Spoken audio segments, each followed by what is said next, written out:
Assalamualaikum warahmatullahi wabarakatuh.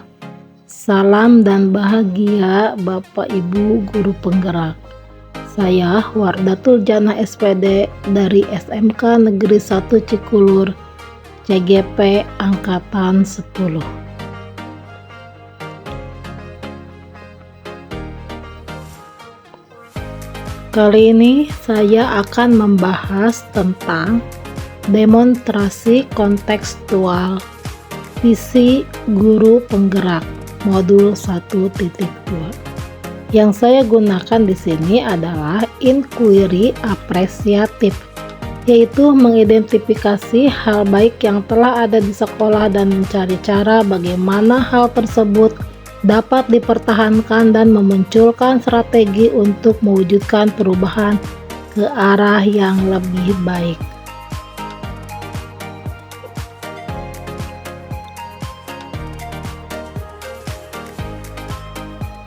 Agar dapat menerapkan pendekatan inquiry apresiatif, maka langkah yang dapat dilakukan adalah dengan metode BAGJA.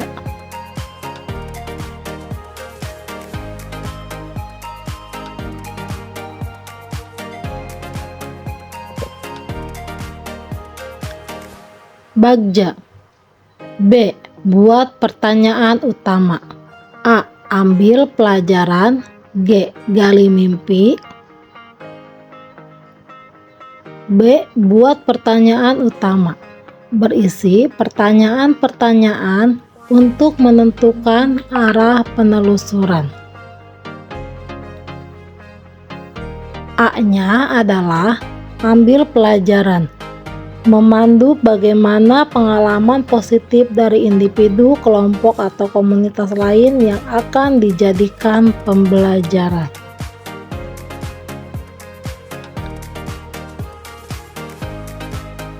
Selanjutnya, G. Gali mimpi.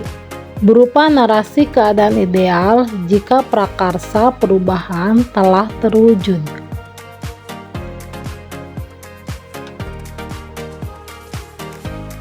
Yang selanjutnya adalah J. Jabarkan rencana.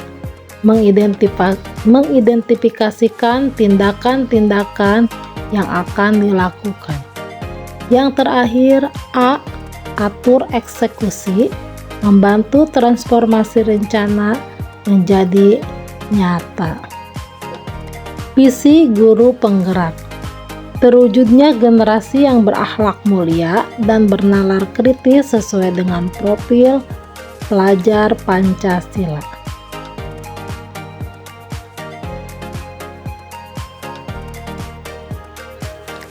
Dari visi tersebut, saya mengambil prakarsa perubahan, yaitu menguatkan perilaku peserta didik yang berakhlak mulia serta bernalar kritis. BAGJA yang pertama, buat pertanyaan utama, apa yang harus saya lakukan untuk mengembangkan pembelajaran yang dapat meningkatkan nalar kritis pada siswa? Jawabannya, melakukan metode diskusi pada kegiatan pembelajaran sejarah Indonesia serta memberikan kesempatan kepada siswa untuk melontarkan argumen saat berdiskusi berlangsung. Apa yang harus saya lakukan untuk mewujudkan peserta didik yang berakhlak mulia? Bertanya kepada peserta didik tentang kebiasaan-kebiasaan yang dilakukan peserta didik di rumah maupun di lingkungan masyarakat. Yang kedua adalah ambil pelajaran. Pertanyaan yang saya suguhkan, siapakah yang dapat diajak untuk berbagi pengalaman dalam melakukan pembelajaran yang menumbuhkan penalaran kritis pada siswa? Tindakan yang saya lakukan adalah berkolaborasi dengan teman sejawat dan melakukan diskusi, terutama guru yang mengampu mata pelajaran sejarah Indonesia. Yang kedua, bagaimana pemilihan metode pembelajaran untuk menumbuhkan penalaran kritis pada siswa? Menggunakan metode diskusi pada kegiatan pembelajaran sejarah. Yang terakhir, aktivitas apa saja yang harus dilakukan agar terwujud perilaku peserta didik menjadi insan yang berakhlak mulia? Membiasakan hal-hal yang positif. Yang ketiga adalah gali mimpi. Pertanyaan, Apa yang akan saya lakukan jika siswa-siswa saya dapat berpikir kritis dalam setiap kegiatan pembelajaran sejarah? Tindakannya, saya akan terus mengembangkan wawasan saya tentang pembelajaran sejarah yang akan memunculkan pertanyaan-pertanyaan kritis dari para siswa. Pertanyaan yang kedua, bagaimana perasaan saya jika siswa-siswa saya dapat berpikir kritis dalam setiap kegiatan pembelajaran? Jawabannya adalah saya akan sangat bangga dan saya akan terus termotivasi untuk mengembangkan kompetensi saya sebagai guru agar saya bisa mengimbangi pemikiran kritis dari para siswa. Yang ketiga adalah hal baik apa saja yang saya harapkan jika sudah terwujud peserta didik yang memiliki akhlakul karimah. Jawabannya, pembiasaan hal baik yang dapat memberikan dampak positif dalam perbaikan karakter peserta didik berdasarkan profil pelajar Pancasila. Yang selanjutnya adalah jabarkan rencana. Pertanyaannya, langkah apa yang pertama saya lakukan? Jawabannya adalah pertama saya harus memiliki motivasi untuk melakukan perubahan serta merangsang siswa untuk berpikir kritis. Pertanyaan yang kedua, apa saja yang menjadi daya dukung dalam pembelajaran yang menumbuhkan penalaran kritis pada siswa?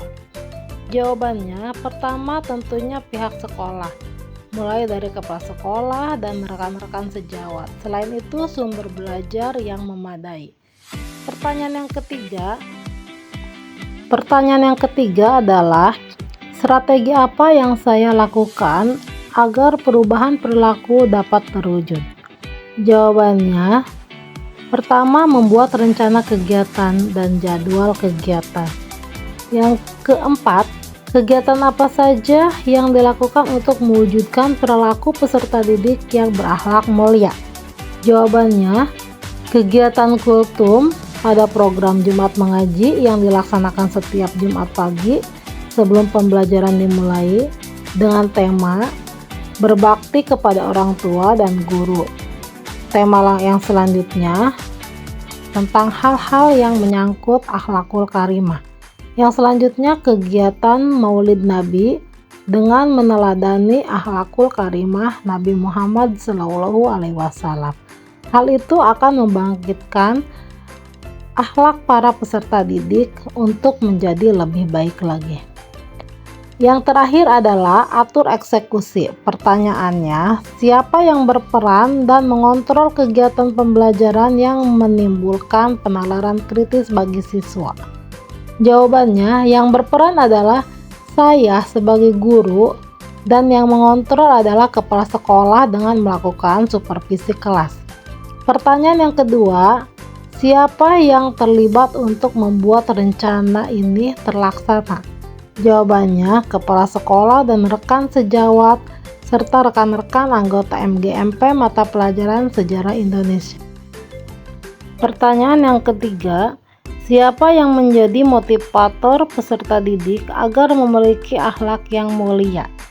Jawabannya, semua warga sekolah, wali murid, dan tokoh masyarakat. Pertanyaan yang keempat, siapakah yang mengevaluasi dan merefleksi kegiatan Jumat Mengaji tersebut? Jawabannya, semua warga sekolah merefleksi dan melakukan evaluasi bersama hasil kegiatan tersebut, yaitu kegiatan Jumat Mengaji yang bertujuan untuk meningkatkan akhlak yang mulia bagi peserta didik. Rancangan tindakan perubahan berdasarkan tahapan Bagja. Semoga dapat membawa perubahan ke arah yang lebih baik lagi. Terima kasih. Wassalamualaikum warahmatullahi wabarakatuh. Tergerak, bergerak, dan menggerakkan.